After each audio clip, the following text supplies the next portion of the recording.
2026 को जब आप ये सुन रहे हैं तो देश के लाखों घरों में सुबह की चाय के साथ एक ही सवाल घूम रहा है कि अगली सैलरी में क्या बदलेगा, पेंशन में कितनी राहत मिलेगी और बढ़ती महंगाई के बीच रोज़मर्रा की ज़िंदगी में थोड़ी राहत कब मिलेगी।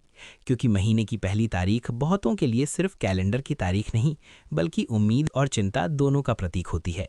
खासकर उन परिवारों के लिए जिनकी पूरी व्यवस्था तय आमदनी पर टिकी होती है और जहां हर खर्च इस भरोसे पर चलता है कि सैलरी और पेंशन समय पर आएगी और इतनी होगी कि पढ़ाई, किराया, राशन, बिजली, पानी, इलाज और दवाइयों का हिसाब किसी तरह बन सके। इसी वजह से 8वें केंद्रीय वेतन आयोग की चर्चा अब दफ्तरों तक सीमित नहीं रही, बल्कि चाय की दुकानों, सोशल मीडिया, व्हाट्सएप ग्रुप और हर उस जगह पहुंच चुकी है जहां केंद्रीय कर्मचारी और पेंशनधारक अपने भविष्य को लेकर बातचीत करते हैं। क्योंकि ये सिर्फ पैसों का नहीं, बल्कि सम्मान, सुरक्षा और भरोसे का विषय है। और अगर आप ऐसी जानकारियों को साफ और तथ्यात्मक रूप में समझना चाहते हैं तो सब्सक्राइब करना इसलिए ज़रूरी हो जाता है ताकि हर अहम अपडेट समय पर मिल सके। साथ ही ये समझना भी ज़रूरी है कि 7 फरवरी 2026 का बार बार जिक्र होने का मतलब ये नहीं है कि उसी दिन से सभी के खातों में बढ़ी हुई सैलरी या पेंशन आ जाएगी, बल्कि इसे एक आधार तिथि की तरह देखा जा रहा है जिससे आगे चलकर नए वेतन की गणना होगी और पुराने व नए वेतन के अंतर से एरियर तय किया जाएगा। यानी जिस दिन नया वेतन लागू होगा उस दिन पीछे से इसी आधार तिथि का अंतर जोड़कर एरियर बनेगा। इसलिए 7 फरवरी 2026 का नाम आते ही एरियर की उम्मीद अपने आप जुड़ जाती है। हालांकि वेतन आयोग कोई जादू नहीं, बल्कि एक लंबी और चरणबद्ध प्रक्रिया है जिसमें कर्मचारियों की ज़रूरतों के साथ साथ देश की आर्थिक स्थिति, सरकारी आय, खर्च की क्षमता और भविष्य की जिम्मेदारियों को देखा जाता है। आयोग की रिपोर्ट, उस पर समीक्षा और फिर अंतिम निर्णय में 1.5 से 2 साल का समय लगना सामान्य माना जाता है। इसी कारण ये अनुमान भी है कि वास्तविक रूप से बढ़ी हुई सैलरी और पेंशन 2028 के आसपास खाते में दिखाई दे सकती है और तब तक हर महीने जुड़ने वाला अंतर एरियर को स्वाभाविक रूप से बड़ा बना देगा। एरियर को लोग अक्सर बोनस समझ लेते हैं, जबकि ये वही पैसा होता है जो समय पर नहीं मिला और बाद में एक साथ दिया जाता है, जिससे कई परिवार कर्ज चुकाते हैं, घर की मरम्मत करते हैं या बच्चों की पढ़ाई और इलाज जैसे बड़े खर्च संभालते हैं। हालांकि ये भी सच है कि महंगाई के बीच हुआ नुकसान एरियर पूरी तरह नहीं भर पाता, फिर भी एक मुश्त रकम मिलने से मानसिक दबाव कम होता है। अब बात फिटमेंट फैक्टर की करें तो ये वही संख्या है जिससे पुराने बेसिक वेतन को गुणा करके नया बेसिक तय होता है। 7वें वेतन आयोग में ये 2.57 था और उसी के आधार पर बड़ा बदलाव देखा गया, जिसके बाद ये उम्मीद बनी कि अगली बार ये आंकड़ा और बढ़ सकता है। लेकिन फिटमेंट फैक्टर केवल उम्मीद से नहीं, बल्कि महंगाई भत्ता, महंगाई राहत और सरकार की वास्तविक बढ़ोतरी की इच्छा से तय होता है। मौजूदा चर्चाओं में कहा जा रहा है कि 7 फरवरी 2026 के आसपास महंगाई भत्ता और राहत मिलाकर आंकड़ा करीब 60% हो सकता है। यानी बेसिक 100 माने तो महंगाई जोड़कर ये लगभग 160 हो जाता है और केवल इसी आधार पर फिटमेंट लगभग 1.6 बनता है। लेकिन सरकार अतिरिक्त बढ़ोतरी जोड़ती है ताकि कर्मचारियों और पेंशन धारकों को वास्तविक लाभ मिले।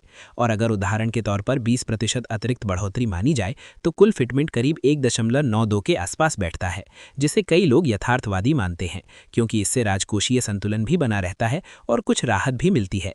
फिटमेंट फैक्टर बढ़ते ही बेसिक बढ़ता है और उसके साथ कई भत्ते भी उसी अनुपात में बदलते हैं। इसलिए इसका असर पूरी सैलरी और पेंशन संरचना पर पड़ता है, चाहे कर्मचारी निचले पद पर हो या ऊंचे पद पर। हालांकि महंगाई की रफ्तार के सामने ये बढ़ोतरी कई बार संतुलित ही लगती है। पेंशन धारकों के लिए ये विषय और संवेदनशील हो जाता है क्योंकि उनकी आय का दूसरा स्रोत अक्सर नहीं होता और दवाइयों, इलाज और रोजमर्रा की ज़रूरतें उसी पेंशन पर निर्भर करती हैं। इसलिए पेंशन बढ़ना केवल रकम बढ़ना नहीं, बल्कि सुरक्षा और सम्मान से जुड़ा होता है। महंगाई भत्ता और महंगाई राहत भी इसी सुरक्षा कवच का हिस्सा है, जिन्हें साल में 2 बार जनवरी और जुलाई से संशोधित किया जाता है और 7 फरवरी 2026 के आसपास इनके 58% से बढ़कर करीब 60% होने की चर्चा है, जो सुनने में छोटी लगती है लेकिन बड़े पैमाने पर इसका असर काफ़ी होता है। हालांकि ये भी सच है कि महंगाई भत्ता अक्सर वास्तविक महंगाई से पीछे चलता है। फिर भी इसके बिना तय आमदनी वाले परिवारों की स्थिति और कठिन हो सकती है। इसी संदर्भ में ईपीएस यानी कर्मचारी पेंशन योजना का मुद्दा भी गंभीर है, क्योंकि करोड़ों पेंशन धारकों को आज भी 1000 से 3000 रुपए के बीच पेंशन मिलती है, जो सम्मानजनक जीवन के लिए पर्याप्त नहीं है। वर्षों से न्यूनतम पेंशन बढ़ाने की मांग उठती रही है, लेकिन अब तक स्थायी समाधान सामने नहीं आया।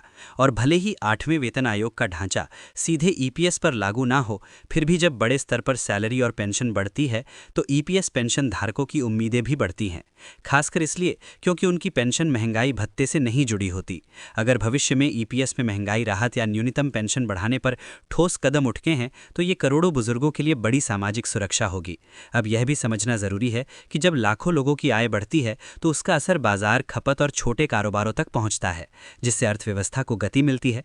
लेकिन अगर राहत असमान रही तो असंतोष भी बढ़ सकता है, इसलिए पूरी प्रक्रिया को संतुलन के साथ देखना जरूरी है। आज 7 फरवरी 2026 को लोगों के मन में सवाल भी हैं और उम्मीदें भी कि आयोग कब बनेगा, रिपोर्ट कब आएगी, लागू कब होगा और एरियर कितना मिलेगा। इन सवालों का जवाब एक लाइन में नहीं मिल सकता क्योंकि प्रक्रिया लंबी है, लेकिन इतना तय है कि 7 फरवरी 2026 को आधार मानकर चर्चा आगे बढ़ चुकी है। इसलिए अफवाहों से बचना जरूरी है और बड़े बड़े दावों पर भरोसा करने से पहले स्रोत और प्रक्रिया को समझना जरूरी है। उम्मीद रखना गलत नहीं, लेकिन उसे यथार्थ से जोड़कर रखना ही समझदारी है। और अंत में इस पूरी चर्चा का केंद्र भरोसा है, क्योंकि कर्मचारी और पेंशन धारक इसी भरोसे पर अपनी जिंदगी की योजना बनाते हैं।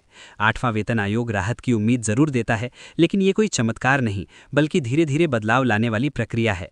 इसलिए तथ्य समझना, गणना जानना और अपेक्षाएं संतुलित रखना जरूरी है।